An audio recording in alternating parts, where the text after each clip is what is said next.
Okay. Hello, everyone. Can we all please be seated? I hope you enjoyed your mini tea break, bathroom break.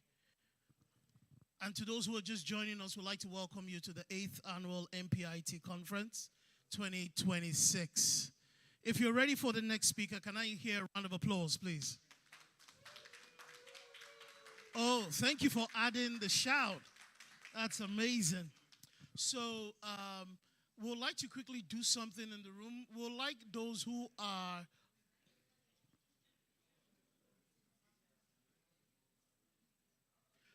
hello, hello, hello.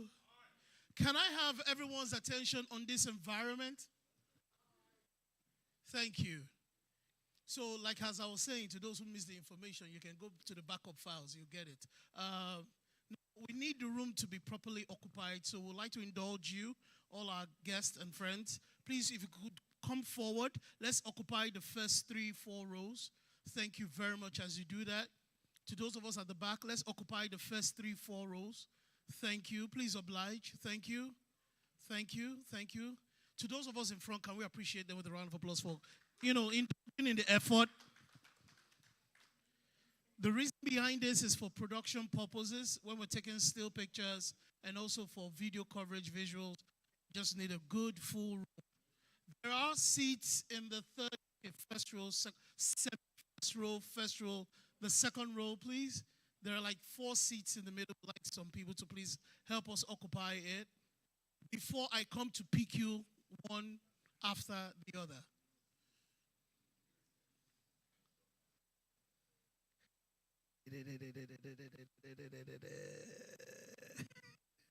Okay, this is good enough. So just before we go on, is a request from our speaker. He would like to take a picture of us. Is it this way or from the back? Okay, he will take the amazing speaker. He will take the picture. Just you keep looking to the screen.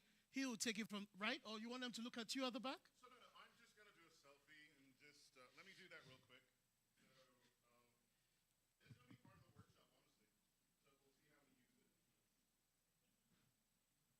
All right, everyone, kind of smile, look happy, like you're enjoying yourselves. Like this needle around me. Oh, so much everything. Okay. All right, cool deal. Thanks so much. It's the TikTok age. So why don't you do a video? Hey, everyone, this is a selfie video. Do it. I'm never really good at all that stuff, but we'll try it. We'll give it a shot. I don't know but anyway, hey everyone.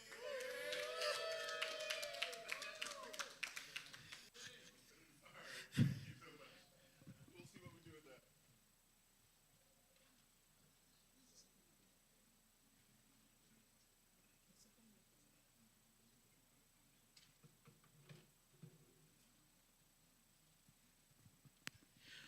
So for our next speaker, he is a technology leader, software architect, and he is the founder of Eminent Technology with more than 25 years of experience building enterprise applications.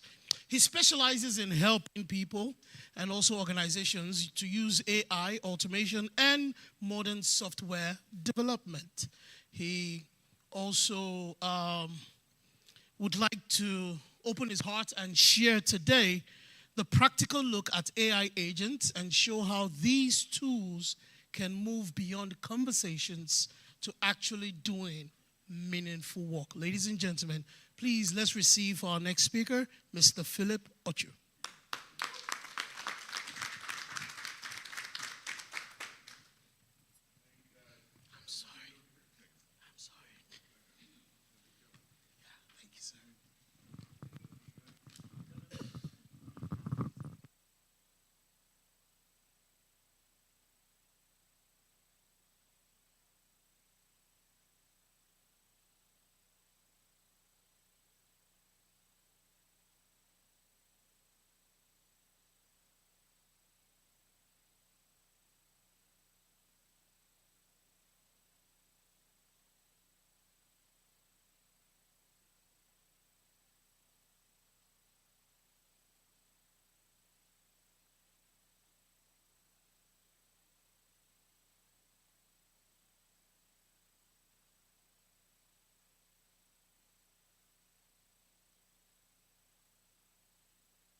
still need to use the microphone or no? Yes. I do? Okay. It's fun. I have to use the microphone. I thought I was loud enough as it was, but anyways. All right. So I'm going to use one hand to try to do most of these things, so just bear with me. The really good thing about AI is we often just talk to it and speak to it in just regular language, so that's going to be good over there. So I'm going to go pull up this page that we have over here, and bear with me. You don't see this Zoom thing that's blocking my access view, so I just need to go. No, is this the page? Yep. So I also teach a course, and what we're going to do is this workshop lessons, they're here, they're free. You can come in over here. The QR code takes you to the Start Here portion, and basically it tells you what we're going to cover. And as well as that, what you're going to see over here is there are a couple of download links. So I am agnostic. I don't care what AI agent tool you use. As long as you're using one, you're going to get benefit. And so most people already have a ChatGPT account. They may already have a ChatGPT subscription. In that case, download the ChatGPT desktop app. Okay? If you already have a Claude subscription, go ahead and download the Claude app. I put GitHub Copilot over here just because a lot of companies use GitHub Copilot, and if you want to get familiar with it, you can download it, but typically your company is going to provide that to you and they'll pay for it. So this is just for you to be able to go ahead and download it. Anyone can use it. You can sign up for a free account. The top two have free tiers. The third one does not have a free tier because it's companies. Go figure. So you can go download them, and if you want to put like $20 on the third one, but they all behave the exact same way, okay? And so I put these links here. You want to go download the desktop versions, and the reason I say that is because that's what makes it an agent. And I'll go a little bit further into what an agent is when we get through this. And then I have additional courses over here. Don't feel like you have to take them. They're what they call. It's just if you want to dive deeper into more, you can go into those. Those are for a cost. Their cost details are listed over there. But don't feel like you got to do them. This is not a sales pitch or anything like that. Everything you need is going to be over here. I put the link on the chat. So let me do this. The QR code. I'm just going to go ahead and just grab this link and drop it on the chat. And this is where we're going to start from. And you guys have that link that's there. And you should be good. Okay. All right. So in true fashion, I'm actually just going to go directly into it. Bear with me real quick. So I'm just going to open this. So when you sign up, it's a real quick sign up. You get in there and everything's all free. So we're going to talk about what we're going to do today. I do want to make it more real, so I don't want it to be too technical. Okay. And so we're going to do things that I saw some people were in the finance field, so I have like an accounting scenario over here. But don't feel like it is something that's only for work. Anything that you're passionate about, you can go ahead and play around with AI, and you can go ahead and kind of evolve yourself there. So if you're into music, if you're into whatever it is, really, there's always something you can do with this. I believe we're now in the age of creation, and so what happens is we are now all builders. We can go ahead and really frame our destiny depending upon what you're interested in, and I think that's really the power that AI has given us. Okay, so let's quickly go to what an agent is. I'm not going to read through all of this because I already know a lot of this stuff, but this is just for you guys to go. It's got all the details in here. This is one thing I want you to all leave with what an agent is. It's three things to me, okay? We have the model. That's the brain. That's the intelligence. And you might not be familiar with models. There's some more details in there, but if you're looking at Claude, they've got these models such as Opus 5, Opus 4.8, Fable. These are just names of the intelligence models that they've got out there, and you can use different models for different use cases. If you're on ChatGPT, they have GPT 5.6, Sol, Luna, Terra. They've got a bunch of these other models over there. So that's the brain, right? So if I look at us, each of us, I would say, are like our own independent agent. We have our own agency, right? So I've got my brain, and I go to work every day. And when I go to work, my work folks, they give me tools. That's the next thing, right, that an agent needs. So if I go to work, right, and I sit in front of my desk and they don't give me a computer, they don't give me access to the tools that I need, I'm completely useless. I can only just join a meeting, listen to them, talk back to them. I can't do real work. And that's because we need to have tools. And so The AI agents, it's same thing. When you're on Chat GPT and you're just talking, there are no tools involved. And so once you now give it access to your computer and you give it tools, then it becomes powerful, okay? The third thing is we need an environment. So if you, back in the day, we would drive to the office, that was our work environment. We had our cubicle or our office, that was our environment, and it was conducive for work, right? At home, you've got your study, right, where you've got your work things going.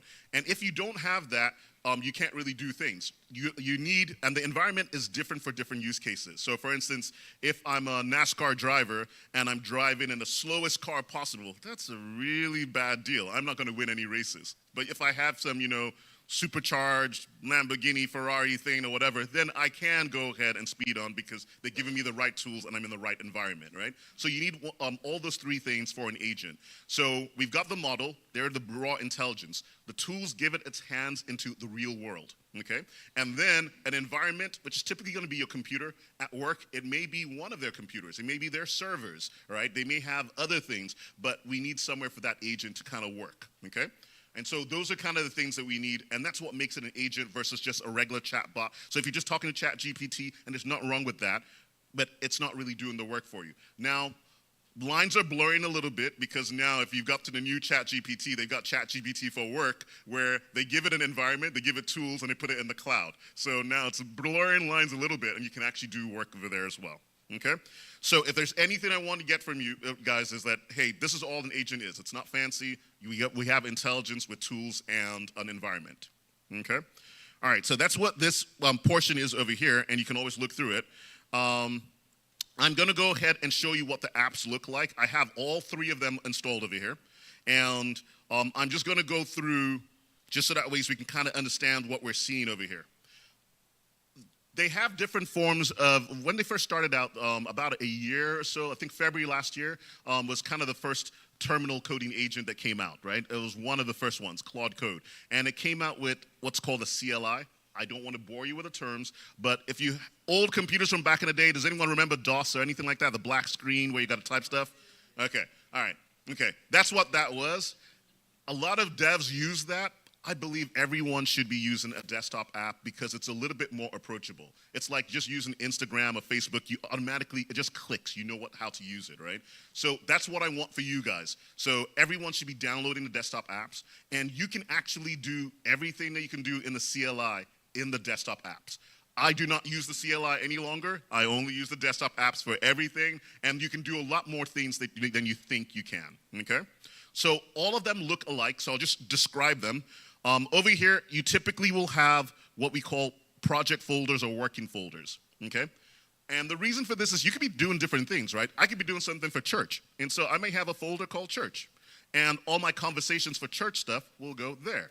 I could have something, maybe I dance a lot, and this is my passion, and I have a different folder for dance. Now, if I'm doing work, I probably won't have a folder for work because I might have multiple projects under work. So I might have project 1, project 2, but how you organize is all up to you, right? So no one's gonna dictate how you organize. It's all about how you wanna use it. So if you look on the left sidebar over here, this over here, by the way, that we're looking at is Claude Code, all right? I should probably ask, and I know I can't do this easy for the online folks, how many people use ChatGPT, use Claude, so I know, so ChatGPT, hands up? Oh, a lot, okay. Claude? Oh, we have a mix, this almost the same quantity. Okay, Copilot? All right, okay. All right, so you guys, I have all three. I will let you tell me which ones you want me to be in, and they look alike. I'll go through them, right? So on the left-hand side, you'll see these are my projects and my working folders. Underneath each working folder, you're gonna have a thread, okay? It's a conversation, all right? Anytime you start up a topic, you just go ahead and start a conversation.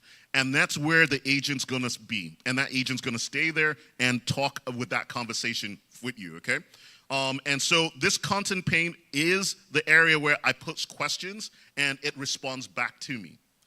Now, one benefit of using desktop apps is that you actually have this sidebar over here, which allows you to actually do other things, so they can pull up a browser if needed. So your agent can browse a website with you. Your agent can build with you and see what you're seeing, right? And that's not easy to do on the CLIs. And so because of that, it gives it a little bit more context, and it's able to do more things, all right?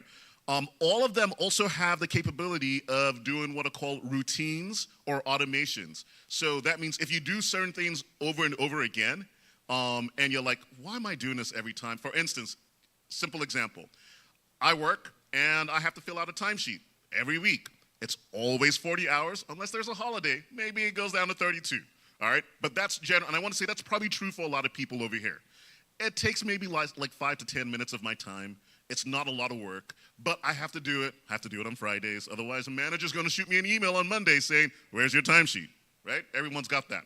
Simple. I don't do timesheets anymore. It does a timesheet for me.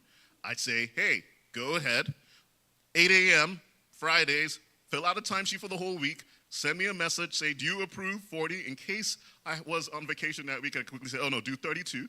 And it does it automatically. I'm the human in the loop. I could have told it just do it by itself and it would do it.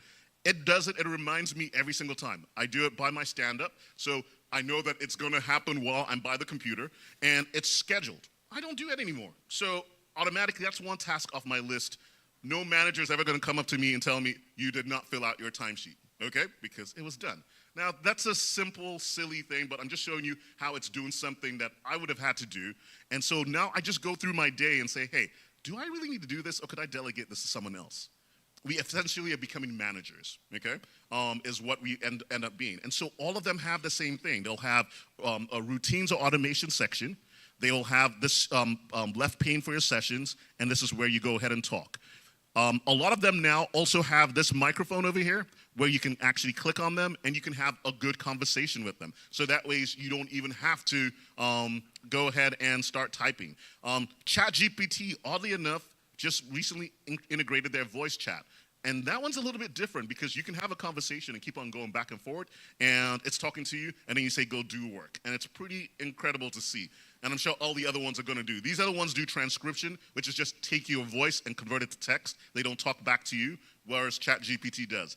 Each one is always releasing something new every week. So you just play around with all of them, and whichever one you like, you like. I will tell you the models are different, the way they are trained. And so if I am a visual graphic artist, I work in the visual arts, I would probably use Claude. Claude has better visual intelligence than ChatGPT does right now. I can only say right now because they keep on changing, right? And so that means that if I want to create nice graphical websites or anything like that, my first place inkling is to go to Claude.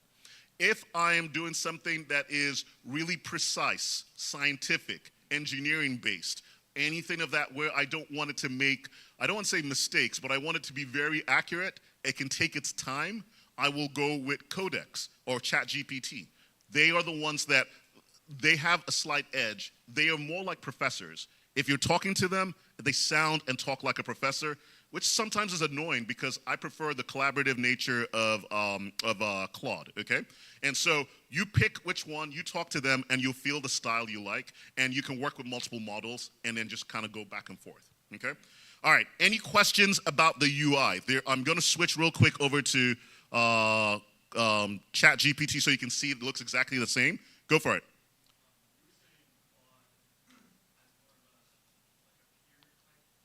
Yes. More of a peer type talking style. Is that something you can change for the other ones? So you can try to give them hints and guidance, right? But the thing is, it's really baked into how the model's built. So they really trained, the folks over at OpenAI really trained their models on coding and really did a fantastic job, but it makes it really obtuse. Oftentimes when I'm talking to it and it gives me a response, I don't understand what it says. And so then I have to typically come up with a follow-up and say, frame it like you're talking to a layman. Please, like, dumb it down for me. Codex, so OpenAI. And then it does that. Whereas with Claude, it's more whimsical. It's like, it's a friend that's always been there with you by your side, and you can go ahead and say, hey, it's like somebody you can go out to a club with or something like that. That's how it wants to talk to you, okay? So it's very whimsical. So what you find is people start getting, like, when you're conversating with it, you might like that one because of how it communicates back with you, but you still need to pick the right model for the right job. If you know I'm trying to do this, oftentimes I'll start a plan with Claude because I like the back and forth, and then I'll take the plan and ship it off to this other guy to go finish it up, right? But everyone's going to come up with their own workflow and just go from there, okay? All right, this is Codex or ChatGPT. Hold up, one Yes. more question. Claude is the friendly, easy communicator, likes talking, it's happy. Codex is the robot Professor, and what I've done is I would have Claude set up my plan. I chit chat with it. I go, "You feel good about it?" and stuff. And it's like, "Yeah, I feel good." And then I tell Claude, I say, "Okay, now send it to GPT." Yeah. And I say, "And let GPT check it out." And it goes, "Sure." And at first I was like, are they going to be jealous of each other? They're not jealous of each They're other. not. And then it would come back and it go, wow, it found all these things. And it always finds something. Yeah. And then it says, do you want me to fix it? And I'm like, yeah, Claude, go continue. Oh, ChatGPT Codex. Yeah, but Claude implements. Whatever ChatGPT says, yes. Right. So what he's got is like the OpenAI is kind of like the professor guy, and it's going to find every grammatical error, every little thing. And so when you want something to be very, very accurate, now, mind you, the models change. So what happens is a new set of models will come out, and all this we're saying is now no longer accurate, right? But right now, you will find that for collaboration, visual intelligence, definitely want to be on the Anthropic side. Creativity even on the Anthropic side, right? So if you're a writer, you can bounce your text back and forth, Anthropic. If you do it over here, it'll feel a little stale, and you have to cajole it because it's a little bit boring, I should say. All right, but boring is good sometimes. And so when you need boring, make sure you use boring. When you need some excitement, use the exciting one, right? Okay. This is ChatGPT. It looks exactly the same over here. You can go ahead and create new chats. Now, over here, they have two modes. For you guys, I would say be on the ChatGPT mode, not the Codex mode. So the Codex mode is for developers. It adds all these other things for people that are trying to do software engineering. The ChatGPT mode is for the rest of us, all right? It allows us to just go ahead in there and say, I've got a file, go do things, and you can go ahead and talk and work with it, okay? I recommend that everyone should be talking instead of typing, all right? I think Peter mentioned earlier, or someone mentioned earlier, you build up a lot more context. When we say context, if I just said, do this, I didn't give you any guidance, or I didn't give you the reason why, and sometimes the reason why matters, right? If I said, do this because we're building a conference, we're going to a workshop, and they're like, oh, well, new people, let me dumb it down a little bit. If I said do this, I'm going to a scientific journal thing. And like, oh, I need to make sure I've got accuracy. So you want to make sure you build the right amount of context. So when you are trying to solve something, don't go straight to the solution. Have a conversation. It's the same thing you would do with anyone you're working with, right? So if you wanted, you're like, hey, I've got some ideas. Moses, I got some ideas. I want to talk to you about this. Even if you already know what you want, both of you all talk, you collaborate, and then eventually you come up and formulate kind of like a plan, and then you divvy up work. So just treat it like a teammate, same kind of way, and you should be good to go, okay? I will also show Copilot, just so that way everyone knows that they all look exactly the same. I can have my chats down here, again, my threads, and I've got my central pane, and once we start a conversation, you also have that sidebar that can have a browser, and so on and so forth. Yes? So question on the talking versus typing. Right? So what about in a situation where you don't have a special tool and you pick your voice and you're just using the inbuilt audio, and maybe some people that may have accent. Doesn't matter. Does that matter? It doesn't matter. It doesn't matter. My mom's got a real thick accent. She talks. Well, because she doesn't want to type, but it doesn't matter. It's going to pick it up. And the other thing about this is it doesn't have to be correct, right? So one thing about talking is it speeds us up. So if I'm typing, all of us do this and we don't realize it. It's like, if someone puts a camera on you, you suddenly start talking a little bit differently. If you start typing, right, what happens is you start thinking about what you're typing. And you now start saying, what do I want to say? That's the meta stuff that's going in your head. And you're like, okay, how do I put this into words? And then you're being very specific and you start, but you've got all this other stuff that's going on in your head that it wants to know, but it doesn't know because you got it in your head. And then it takes a lot longer because you're like, so if you notice, if you want to have efficiency, right, give it a message, let it respond, then give it a message, let it respond. But when people type, they give it a message, it responds, they read it, they think about it, and they start typing. 30 minutes later, they hit send. But if you didn't think about it and you just read it, you'd be like, oh, I like that. That's a good idea. But I was thinking about this, and I don't like this. What did you mean by this? And done. Less than a minute, and you've continued the flow. You will do more in that hour than you would if you keep on, typing, okay? So for the people like typing, still type, and you don't have to be correct about grammar. It can have your ums or uhs. It understands your intent. That was going to be my next question. Yeah. It doesn't matter. It understands that. You can have a typo. I can look at something and say something wrong, and then I can say, oh, I didn't mean that, and it still understands the intent. So don't worry about that. Just talk, okay? And you'll get a lot further with it. All right, so we're done I'm hoping that everyone knows how the tool works, behaves. We know that an agent is something that acts on your behalf. You can talk, it has tools. Now, the tools may vary. Right now, they come with a certain set of tools. All of them have what are called plugins, so you can go ahead and install more tools. So I can give it a tool to access my email. I can give it a tool to access, pretty much everyone's creating tools that provides the agent access to that domain, right? So if I use Slack at work or I use Teams at work, there's a plugin, and you can do that. If I use Figma because I'm a designer, there's a plugin. I'm putting all these technical things because that's my domain, but there's plugins for Excel, plugins for PowerPoint. So whatever it is you're looking for, there's a plugin out there. Now, the other thing is, what if there isn't a plugin out there? That's when you talk to this and say, hey, could you find a plugin? We can find one. What would it take to build one? Can you build one? And oftentimes, it will build one for you. Okay? Go ahead. Benefit of those that may not be super technical. So when you say plugin, right? I know what it is, but for the other folks, what exactly does that mean? If you do, give me plugin for Excel, what does that even mean? What is it doing for a regular person that is here? Yeah. So I'm going to go ahead and I'll just show you one. So it's not a big deal or anything like that. So if I come in over here and I hit customize and I go to my plugins. All right, so I'm over here in plugins. Everyone's got a plugin in all the different systems, right? I'm going to go ahead and hit browse, and they're going to show me a marketplace of all the plugins that are out there, right? And so right now, a bunch of people are creating plugins, but I might just say, hey, you know what? I'm looking for Gmail. What does this mean? And so I'm just going to say partners. Okay, I think they put it under connectors. Sometimes you have to look under connectors. Okay, so I've got Gmail and Google Drive over here. And if I come in here and install these plugins, it now means that where I normally would have access to my email, right? I open up Gmail. I can send an email, read a draft. If I install that plugin, my agent now has access to that, which means and you control what access you want. You can say, I only want you to read, or I want you to be able to send, or I only want you to be able to do drafts, right? So you select each plugin. I'll install this plugin over here. So go ahead. Sorry to cut you, Philip.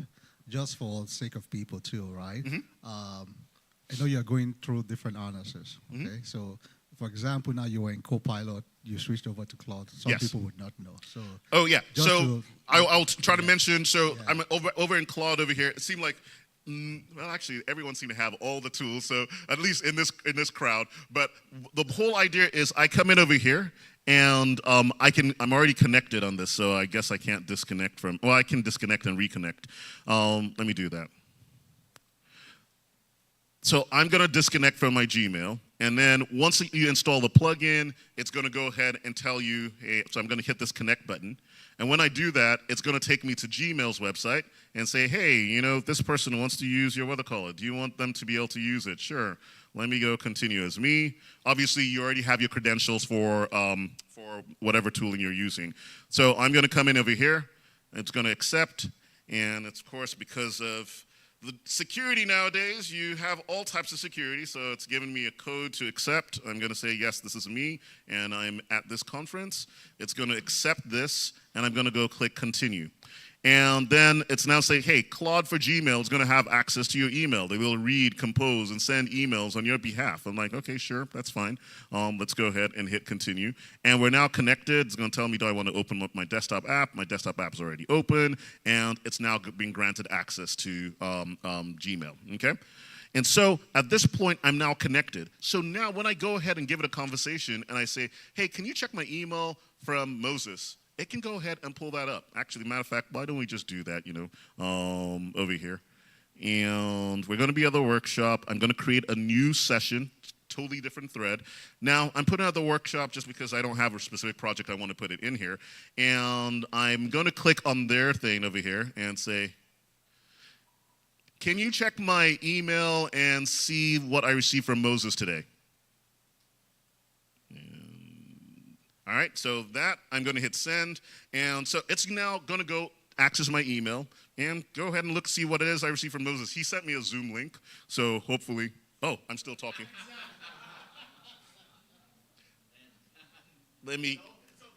All right. So it's looking for my through my Gmail, and it's going to go ahead and find. Sometimes they're a little bit slow. We got the demigods over here, and we got hotel Wi-Fi, but we'll leave it over there, and then it'll go do certain things with that.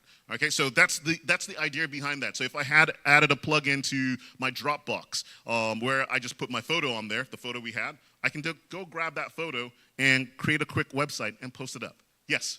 So is that running on your local? This is running on my local machine. Correct. So right now, that's the whole point. This agent is on this environment, and we've given it a tool in this environment. I've granted it permissions in this environment. Oh, one other thing is important, just because you mentioned that. So, look, it came back. It says you got one email from Moses today. It was at 4:24 UTC, which is 12:24 Eastern Time, which is 11:24. So I guess whenever, about 20 minutes ago when we started this. The body is just a Zoom meeting link, followed by the signature block, database engineer, yada, yada. So it read the email, and I could tell it to respond back to him if I wanted to. Okay? All right. Okay, so what we just wanted to show you is that you can actually, so here it did a little bit of work, because I could say, hey, every day, can you check my email and see what's urgent? And I can create a routine and just say, hey, 8 a.m. Or maybe if I normally check my email at 8, I could say, hey, 8 a.m., go do this.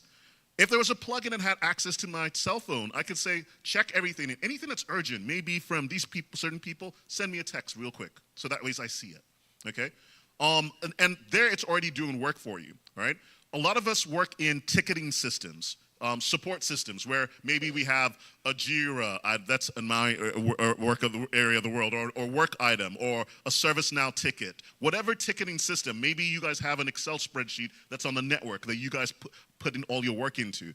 You can say, hey, can you look in there and see what is for me, and just let me know? And go do, by the way, can you go do some extra analysis on what the ask is? Because maybe you have a folder where you have all your projects and stuff, and you're like, go look at that project. And if I give it that instruction the one time, I can actually structure my day where maybe I come in at 9, and I say, hey, at 6, go look and see what's in there. At 7, do the analysis. At 8, create a presentation. 9, send me an email with a link so I can review it. And I come and sit down after my coffee, and I'm looking and like, oh, okay, my work's done. And I make my decisions, right? So, and because you can schedule that, and scheduling is really easy with these tools. They have the automations over there, but you can talk to it, right? So I can go ahead and say, okay, can you schedule an email now? I don't want, if I say schedule an email to send to Moses every day, I'll have to cancel it. But it will go ahead and schedule it, and it'll start sending email every day to Moses. Thank you. Whatever. Go ahead.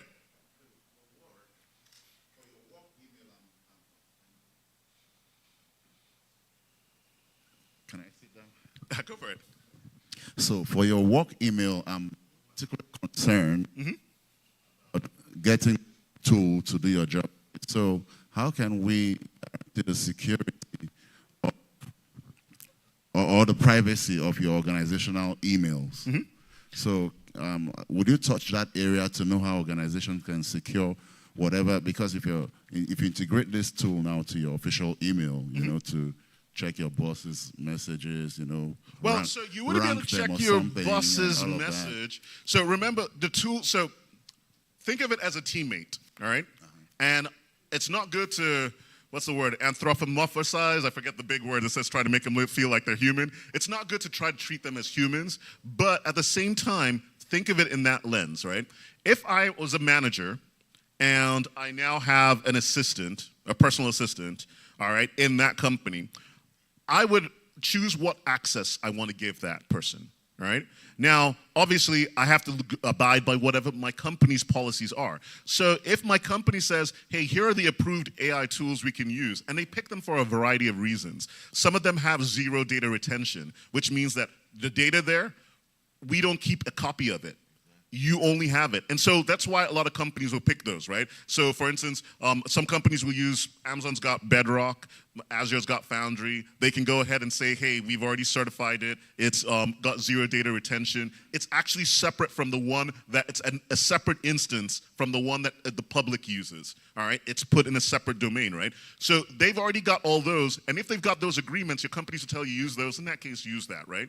And then you still want to lock it down with the access that you want. So meaning that I may have, for instance, there are a lot of organizations that have distribution groups, right? Yeah. So where you may say, hey, an email comes in here to sales or support, go pick it up and work. Yeah. That doesn't have to be my personal email. I can go ahead and give it access to that, right? And so you want to give them their own identity, their own access, so that way they're just working like any new employee you get in that company, you'd be like, hey, here is your access. Here's what you're able to do, and here are the tools I give you. No, you can't approve someone else's timesheet because I didn't give you that permission, right? So you still got to think of it within those lens.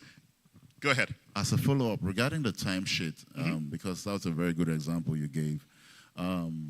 So if your organization have approved, say, Copilot and Cloud, so you then now need to go integrate it into that. No, so that's the thing about this. So when you submit your timesheet, are we integrating you with your timesheet? No. No. What do? You log in to your timesheet. So you open up your browser, you navigate to a timesheet, and you do it, right? Yes. So the way I train these is I go ahead and have the conversation. I'm like, hey, I'm going to do my timesheet. I want you to watch me. Open up the browser and go to this browser link. And it's like, okay, it opens it up. And then I'm going to enter my timesheet. I'm going to go step by step. The very first time is slow, all right? I'm going to go step by step, and I'm going to say, hey, all right, I'm going here. You see what I'm doing? Yes. Okay, I had to pick this project. What's the project? Oh, you picked project ABC. Okay, good. All right, remember that. I typically do 40 hours, and I always book my time to this slot. Do you get that? Yes. Okay, good. All right. Now I'm going to submit my timesheet, okay? And look, what did it say after? It's submitted. Okay. I need you to provide proof and evidence every time we do this. I need a screenshot of this screen. So that way I have proof, not that you just said you were going to do something, right? All right. And then on top of that, I'll say, okay, convert this to a run book, which means instructions. So it's going to have these instructions, a run book. And once it's got that, I can now say, hey, by the way, let's try this one time. I'm going to delete my timesheet, you submit it, and I'm going to watch you. And if it does something weird, I'll be like, why did you do that? Oh, my bad, I forgot to do this. Okay, make sure you update your notes. It updates it. Once it's got it right, I now go ahead and say, okay, you've got your run book? Yep. Schedule it. And then it's done, right? And then it does it at that specific time. Okay? And so that's what you want it to do, right? But you still have to teach it. It's not this all-knowing. Now, certain models will be faster and easier. The smarter models will be faster and easier to do the work, and some of the slower models may take a little bit more time. So, but they all have different prices, right? And so for this, I already know that I can use one of the lower level models. It's not intelligence. Like you submitting your timesheet does not take a lot of rocket science, right? So I can go ahead and do a sonnet level or something that's a little bit lower, and it'll do the work just fine. That way I don't spend the company's money on uselessly. And the reason I say that is, think about this, right? All of us over here, regardless, you could be a rocket scientist, you could be anyone, any job level, right? And I could say, hopefully, I could say, who's the president of the United States? And you would be able to answer that question. So everyone in that spectrum can answer that question. But this guy is getting paid a little bit more than this other person over here. So why use that expensive person? But if I went ahead and said, hey, I need you to build a rocket fuel. This guy does not know how to do the rocket fuel. This guy does, and that's why he gets paid the big bucks. And so now, instead of giving that work to this guy that's going to fail in it. And when I say this guy, I'm talking about the agent. So over here, you have your different models over here in this drop down, and they're all going to vary, right? So of course, Claude is Anthropic owns Claude, so they only list their models. OpenAI owns ChatGPT, so they only list the GPT models because they own them.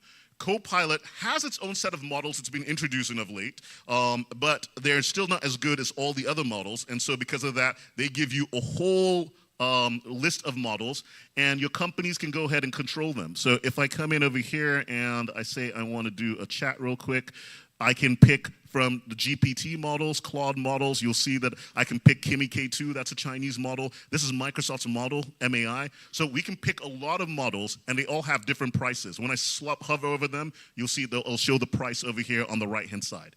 Okay? So, yeah, this gives you a lot of models. The other two have subscriptions. The subscriptions subsidize you. I only use subscriptions. They're a lot cheaper for your personal use case. For companies, they don't give them the subscriptions. They have to pay per word. And so if your company's giving you budgets, so be it. If your company's not giving you budgets, and some companies have not, so be it. You pick accordingly. But I still prefer using the right tool for the right job, because we have this thing. I'm going to switch over to Claude, so I was in Copilot just a second ago. We also have this thing called your reasoning effort. Right? So if I pick Opus 5 right here, I have my reasoning effort. And it's got faster and smarter. All right? What does reasoning do? It just builds out a lot more words. Remember, everything was all about words. We ask a question, and then when it's reasoning, it's going to start asking itself internal questions. What is this guy asking me? What's the best way to do this? How could I do this? And it just keeps up with a list of questions, and it answers all those questions, and then says, based upon these questions I've answered, here's how I'm going to respond back. Well, reasoning level, unfortunately, they are not yet very smart enough to go figure that themselves, so we figure it out for them. But there's some simple questions. If I said, hi, my name's Philip, what is my name? And I send that to it. If I put my reasoning level all the way on super extra max, it's going to think about, is this guy's name Philip or is his name Phil? Do I know him like that? Can I call him Phil? And it's going to just be thinking, and 2 minutes later, it's going to answer, your name is Philip. Whereas if I asked the guy that was not thinking too much about it, that's just a quick guy, and I said, what's my name? It's going to go ahead and respond instantly, right? Because it's like, hey, you said your name is Philip, I'm going to give you back your name. Your name is Philip.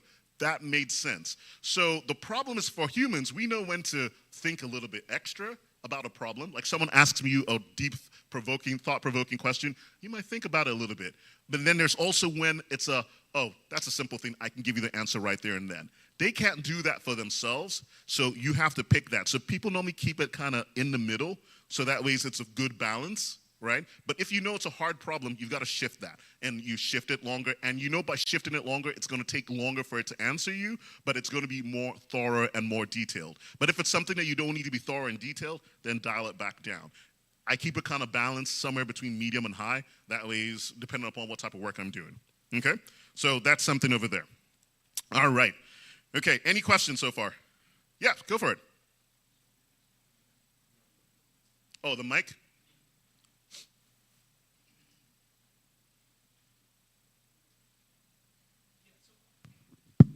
Yeah, Yes. so I got a quick question. Mhm. Can you pick a model and customize it?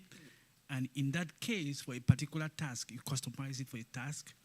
And how does the tool apply, let's say, a charge for your customized model? Okay, so I can go a couple different places with it.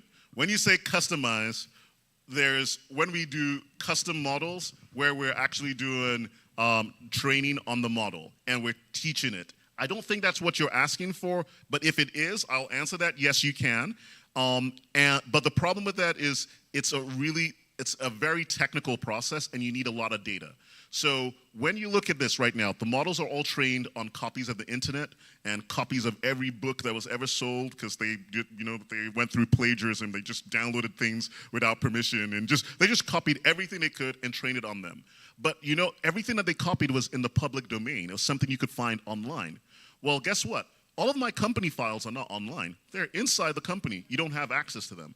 So you can train them on all of those documentation so that way they're just as smart about your company as they are about anything that's out there on the internet, right? But you have to have lots of data and you have to go through a process of training. And that process is not simple or straightforward. All right. Now, the newer models, oddly enough, are really sharp and can train your model. But then the next thing is after you train your model, you need to figure out how to host it. And that becomes expensive. So most times we'll just use prompting, which is just speaking, to come up with a process for that. So I'll go to the second option that most people use is we use skills. Okay. So what are skills? It's just what I just did right here with that guy. Tell him how to go ahead and submit the timesheet, right? I work through a process with them, and I say codify it into something that you can run later. Now, you can go ahead and create this skill file. It's created. It's a file. It's plain English. It's writing everything down, and it knows how to do them. You can write a skill yourself, but I never do with these agents because all you're doing is just talking to them. You can literally go ahead, talk to them, and they will go ahead and build the skill for you. Okay, so that's probably the approach you would probably use for customizations. And once you create that skill, you can ship that skill. Like, and when I say ship that skill, it's a file. You can email it to anybody and say, "Here's a skill I created. Use it." And for your company, and that's where. For companies, I think that a good amount of productivity gains come from is from a department saying, here's a skill that I created. And it works really well. Do you want to use it for another team member? And then everyone gets that productivity boost. That's the approach I would say go. But if you're really trying to create a custom model, it's not trivial. It's challenging. Okay, but it's possible.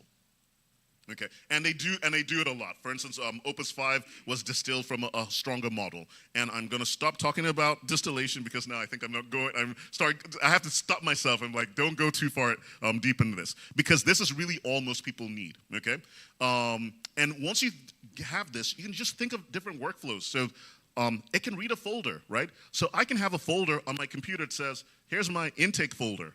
And maybe there's work that I do. I don't know, someone just yell a type of what their job is. Anyone, doesn't matter, I'll take one. Cloud engineer, okay. A regular person job, please, anybody? Software trainer, okay, so we'll take software trainer, right? And let me assume that Hold up, let me okay. bust you up for a second. You were saying that customizing models is difficult, but your last example when you were saying, oh, I just create a skill to go read the company wiki page, right? That's not complicated. That's not complicated, so that's not a customized model. So I was just being technical. But it's also accomplishing, I think. Yeah, that's what I said. So I said there's two ways, right? There's, if you're really customizing a model, you're actually creating a new model. So you see this drop down that we have over here, you would get a new one. This would be company A model. And if you're creating that company A model and you're using that, you have to go through what's called a process called fine-tuning. And fine-tuning is not straightforward, right? It's not something for the weak of heart. You need to know what you're doing, okay? Now, the other approach is using skills. And it's not customizing a model. It's like you're saying, I've got this model, and I'm giving you instructions. It's already modeled. It's already been created by somebody else. You didn't change that model.